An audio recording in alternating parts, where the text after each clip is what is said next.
2021년 3월 20일 사순 제4주간 토요일 제1독서 에레미야서 11장 18절에서 20절의 말씀입니다. 주님께서 저에게 알려주시어 제가 알아차리게 되었습니다. 당신께서 저에게 그들의 악행을 보여주셨습니다. 그런데도 저는 도살장으로 끌려가는 순한 어린 양 같았습니다. 저는 그들이 저를 없애려고 음모를 꾸미는 줄 알아차리지 못했습니다. 저 나무를 열매째 베어버리자 그를 산이들의 땅에서 없애버려 아무도 그의 이름을 다시는 기억하지 못하게 하자. 그러나 정의롭게 판단하시고 마음과 속을 떠보시는 만군의 주님, 당신께 제 송사를 맡겨드렸으니 당신께서 저들에게 복수하시는 것을 보게 해 주소서. 주님의 말씀입니다. 복음, 요한복음 7장 40절에서 53절의 말씀입니다.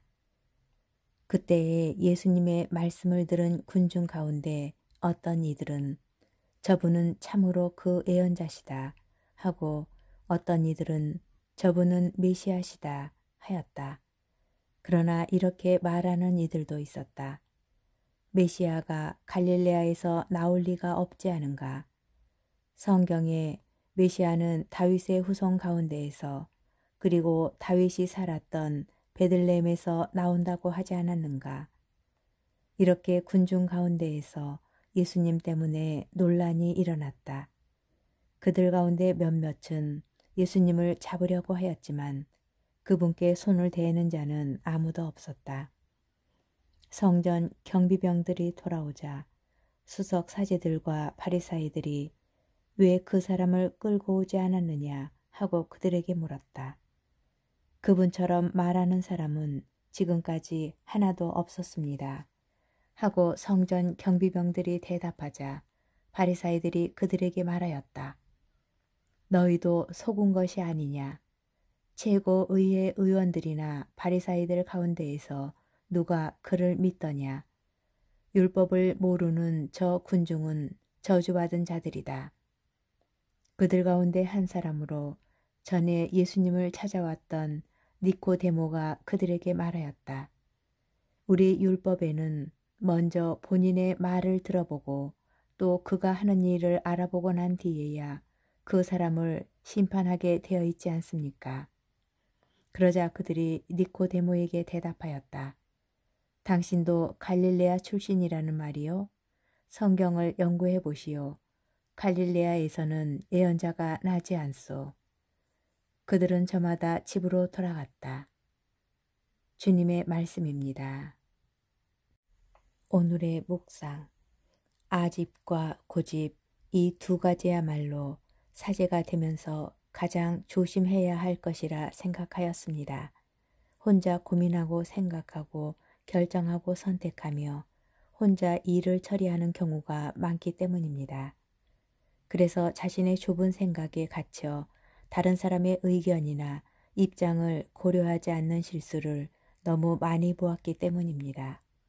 또한 그렇게 결정된 의견을 절대 바꾸지 않는 고집도 시간이 지날수록 삶의 자리를 차지해 간다는 것을 알고 있었습니다. 그러나 사제가 되고 10여 년이 지난 지금 아집과 고집은 이미 내 삶의 많은 부분에 자리 잡고 있습니다. 다시 한번 첫 마음을 되새겨 봅니다. 그렇게 살아가지 말자며 다짐하였지만 삶 속에서 타협과 핑계로 그 다짐은 무참히 무너져 버립니다. 그러다가 그 현실에 너무 익숙해져 버려서 첫 마음과 반대로 살아가는 경우가 많습니다. 이것이 반복되면 악습이 됩니다. 악습은 더 이상 잘못을 잘못으로 느끼지 못하는 것입니다. 굳어버린 마음, 굳어버린 시선, 굳어버린 이해입니다. 성경에서는 이런 마음을 완고한 마음이라고 표현합니다. 예수님께서는 어떤 분이신가? 라는 물음에 여러 대답이 나옵니다. 저마다 시선과 생각이 다를 수 있기 때문입니다. 그런데 예수님을 잡으려는 사람들은 성전 경비병들의 의견을 무시하고 자신의 굳어버린 시선과 마음으로 예수님을 바라봅니다. 또한 니코데모의 의견도 무시합니다. 그들의 굳어버린 마음과 시선은 결국 예수님을 십자가에 못 박을 것입니다. 굳어버린 마음과 시선인 완고한 마음으로 우리는 얼마나 많은 사람을 죽이고 있을까요? 습관이 되어버린 잘못으로 얼마나 많은 사람에게 상처를 주고 있을까요? 다시 우리를 바라볼 시간입니다. 굳어버린 시선과 마음, 굳어버린 생각과 행동은 없는지 반성하고 살피는 여유를 가졌으면 합니다.